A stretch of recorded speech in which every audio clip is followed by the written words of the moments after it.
Alright, so how do we actually construct this, guys? Now, if I think this is the model, and where is the motion versus where are the stationary parts?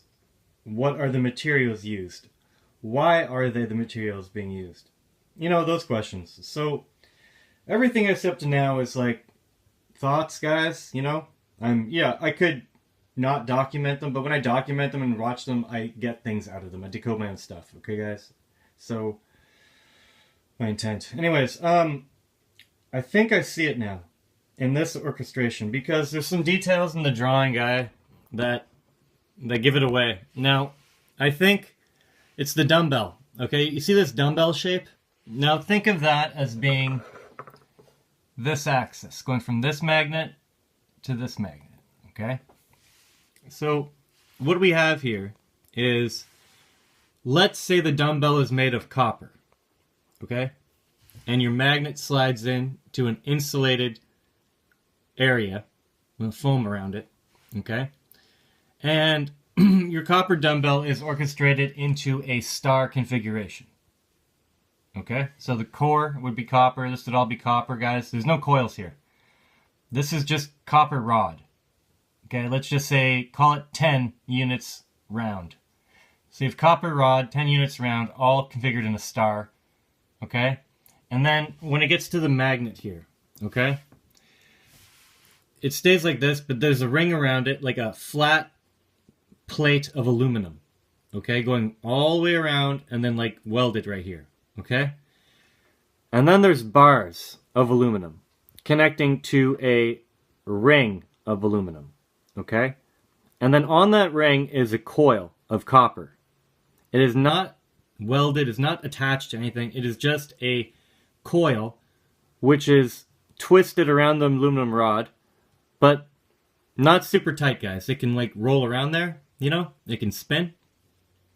So I think what's going to happen is when you have it in this orchestration, okay, you're going to have essentially the mobility here, because this will be a round disc, a round circle. So this whole thing can spin, okay? Okay?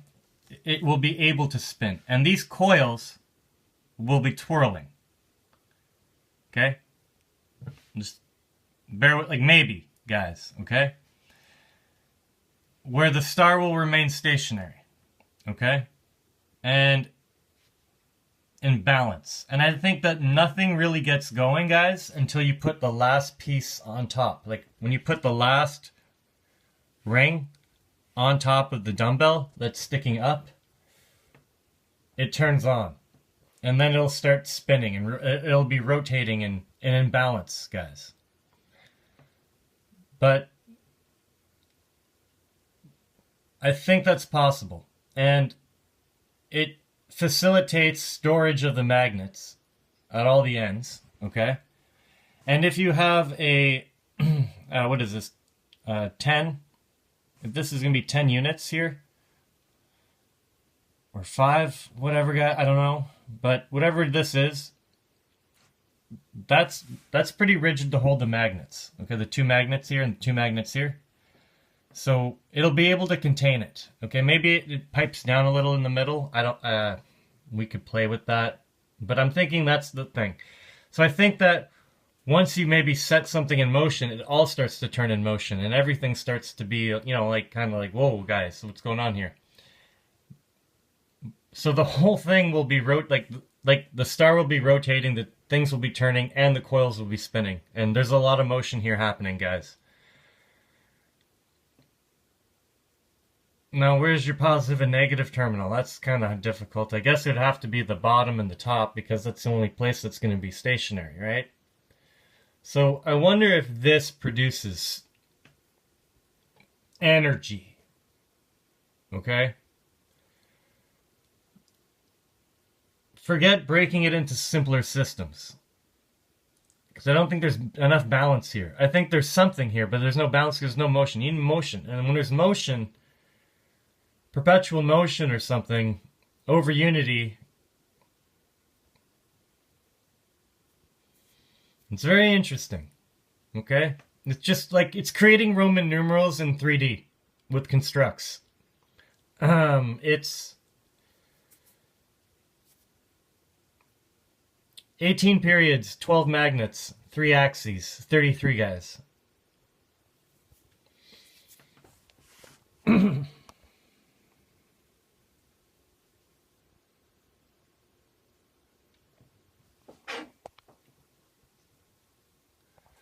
Like, that'd be thick enough when you slide it on, it's not going to want to go anywhere. Like, it's not...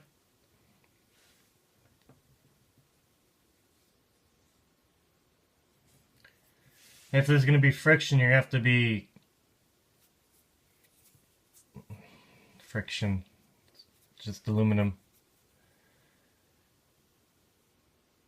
Thoughts? Anyway, cheers. Do you know the only way to contain this if it's in motion, guys? Okay? If your magnets, if your star axis is not in motion but everything else is, you know what the only way to hold this is if you have a cube and a cube. You know what I'm saying? If you enclose this in another cube, you know? If you enclose that in another cube, guys, and make a hypercube, that's how you store free energy. Okay? Because you can continue the axis off of all sides. Okay? Encase that. Those are your terminals. Okay? Because they're not in motion. Everything else is in motion. Okay? So you know who wore a clock around their neck all the time? You know, Flava Flav? Where's the 13 around his neck, you know? The key to start the machine, you know? Flava Flav.